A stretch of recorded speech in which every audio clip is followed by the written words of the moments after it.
High বন্ধুরা, আমি সকাল সকাল ডিউটিতে বেরিয়ে পড়লাম। এটা নির্মল ঝিলখানা বর্ধমানের, ঠিক আছে।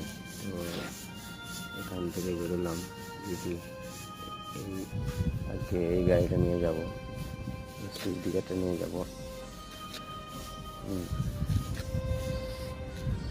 এটা আমার বাইক, ঠিক আছে। এইটা নির্মল ঝিলখানা, এখান থেকে বর্ধমান নির্মল ঝিলখানা।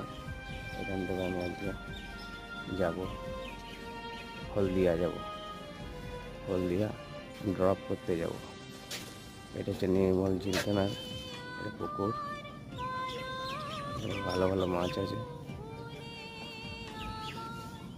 নির্মল ঝিলখানার ভেতরটা একটু দেখে দিচ্ছি, পার্কের মতো সাজিয়েছে এখানে।